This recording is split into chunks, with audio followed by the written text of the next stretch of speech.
আমরা আরেকবার সংসদ ভবন এলাকা থেকে ঘুরে আসবো। আমাদের সহকর্মী আল আমিন হক অহন অপেক্ষা করছেন আমাদের জন্য। অহন, আমরা তো দেখছিলাম আজকের যেহেতু সংসদের প্রথম অধিবেশন এবং নতুন সংসদ ঘিরে খুব স্বাভাবিকভাবেই বাংলাদেশের যে সকল সাধারণ জনগণ আছে তাদের প্রত্যাশা নিশ্চয়ই অনেক। আপনার তো কথা হচ্ছে অনেকের সাথেই, কি বলছেন তারা এবং এই অধিবেশনে যোগদানের আগে নতুন এমপিরা কি কি প্রত্যয় ব্যক্ত করলেন তাও একটু আমাদেরকে জানাবেন। সাধারণ মানুষের কথাই আগে বলতে চাই, বিশেষ করে এই সড়ক ধরে যারা হেঁটে যাচ্ছেন, সড়কটি যদিও সকাল থেকেই একেবারে বন্ধ করে রাখা হয়েছিল, তারপর ফুটপাথ ধরে তাও হেঁটে যাচ্ছিলেন সাধারণ মানুষ, একেবারে শ্রমজীবী কিংবা দিন এনে দিন খাওয়া মানুষগুলো হেঁটে যাচ্ছিলেন। সেটি রিক্সা চালক থেকে শুরু করে অন্যান্য সেসব মানুষ বলছেন যে এর আগের সংসদ যেমনটি ছিল নিশ্চয়ই সেই ধারা এই সংসদ চলবে না, একেবারে প্রাণবন্ত একটি সংসদ, অথবা এই সংসদের কাছে সেই চাওয়াটুকুই তাদের, যে জুলাই আন্দোলন যে প্রত্যাশা এবং যে স্বপ্ন থেকেই হয়েছিল সেই আন্দোলনের প্রতিফলন এই মহান সংসদে ঘটবে সেটির কথাই বলছিলেন। এবং সাধারণ মানুষ যদিও এখন নেই, আমি দেখছিলাম যে সংসদ ভবনের আমি ৬ নম্বর গেটে রয়েছি, অর্থাৎ মণিপুরি পাড়ার যে গেটটি রয়েছে সেই গেট থেকে এই দিক দিয়ে সাধারণ মানুষের চলাচল খুব একটাও নেই।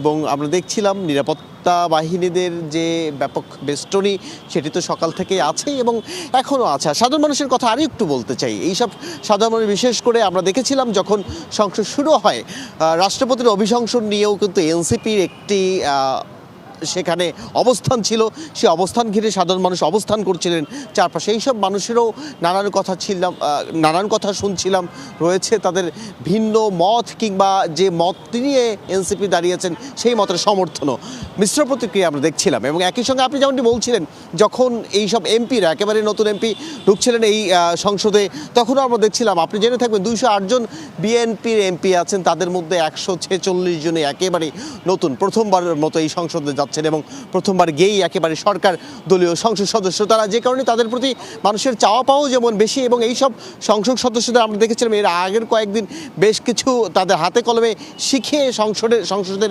বিষয়গুলো জানানো হয়েছিল এবং সেই প্রত্যাশাগুলো তখনও যেমন আমরা জানিয়েছিলাম, সেই প্রত্যাশার কথা এখনও তারা যখন ঢুকছিলেন সেটি বলছিলেন জনগণের জন্য কাজ করতে চান, জনগণের আশা প্রত্যাশার বিষয়গুলো তারা প্রাধান্য দিয়ে এই সংসদকে আরও কীভাবে প্রাণবন্ত করা যায় সেই কথাগুলো তারা বরাবরই বলেন এবং সেটি এখনও বলছিলেন। আর সাধারণ মানুষের কথা আরও একবার আমি স্মরণ করিয়ে দিতে চাই, এইসব সাধারণ মানুষ একেবারে খেটে খাওয়া মানুষের খুব বেশি চাওয়া না, তাদের কথা হচ্ছে দিন শেষে যখন তারা তেল নুন কিংবা চুলার বিষয়ে যখন সম্পৃক্ত হয়, জীবন যখন খেয়ে পড়ে চলার বিষয় হয়ে দাঁড়ায়, সেই জায়গায় যেন ন্যূনতম বিষয়গুলো সরকার নজর দেন, দ্রব্যমূল্যের দাম যেন সহনীয় পর্যায়ে থাকে, সেই যে মৌলিক অধিকারের বিষয়গুলো সেই চাওয়াগুলো বারবার সংসদ সদস্যদের কাছে তাদের চাওয়া রয়েছে এবং সেটি নিশ্চয়ই সংসদ সদস্যরাও দেখবেন কিভাবে কি করা যায়। নিশ্চয়ই তাই। অনেক ধন্যবাদ, আপনি বিস্তারিত করে আমাদের জানাচ্ছিলেন অহন।